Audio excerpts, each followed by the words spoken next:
नमस्कार नमस्कार आपण को स्वागत आम चैनल रे।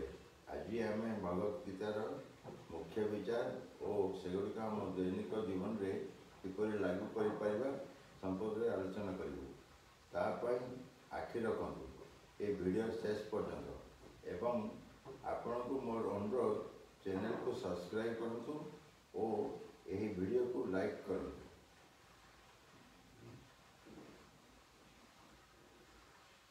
भगवत गीता कही कर्म कर किंतु फल उपरे अधिकार नहीं।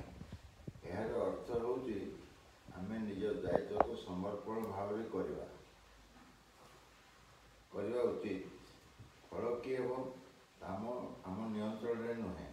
उदाहरण स्वरूप एक छात्र परीक्षा रे सफलता किंबा विफलतार चिंता छाड़ी निज पढ़ाशुणा को एक समर्पण भाव में करिथाए।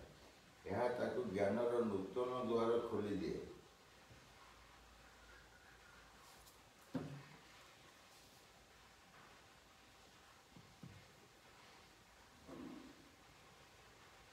स्थिरचित एवं समता भाव।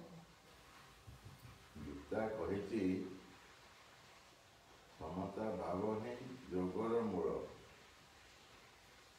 यार अर्थ हूँ आम आपत्ति एवं सफलता दुईटी को समान भाव में देखा आवश्यक। उदाहरण को धरतु जड़े हारी खेलाड़ी आपत्ति भीतर नुआ प्रशिक्षण आरंभ करें।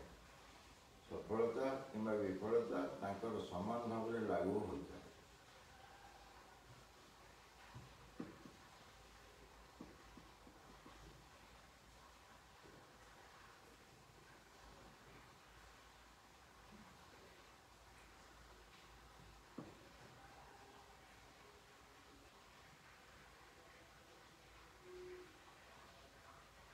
असत्य और मायार मुक्ति।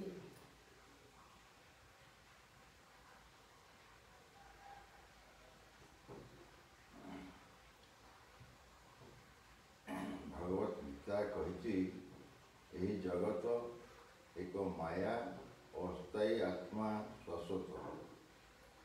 आम दैनिक जीवन रे मटेरियलिस्टिक जीवन जिनिस रे अधिक ज्ञान देवा को छाड़ी आपण संपर्क और मूल्यबोध उपरे ध्यान दियंतु। यह आपण जीवन को आध्यात्मिक भाव में उन्नति करिवो।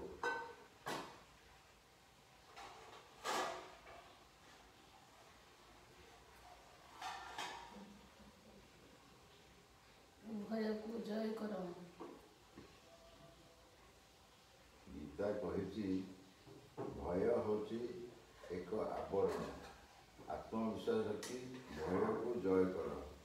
जड़े युवक निज ड्रीम उद्यम आरंभ करने को भयभीत हेले निज मनर भय को जय करी नुआ अवसर निमंते आगुआ बढ़ला।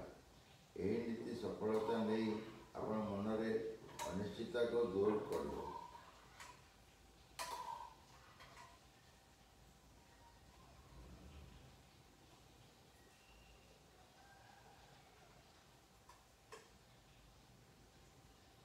भगवत गीता आमको जीवन एक दिगदर्शन देउथाए। यार विचार गुड़िक आम दैनिक जीवन में लागू कले आम आत्मविश्वास समता एवं शांति लाभ कर।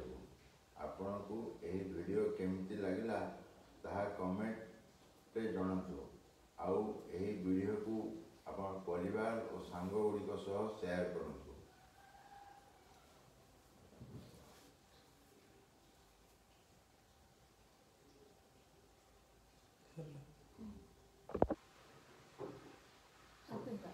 ଆଉ ଏପରି ଶିକ୍ଷାପ୍ରଦ ଭିଡ଼ିଓ ପାଇଁ ଆମର ଚ୍ୟାନେଲକୁ ସବସ୍କ୍ରାଇବ୍ କରନ୍ତୁ।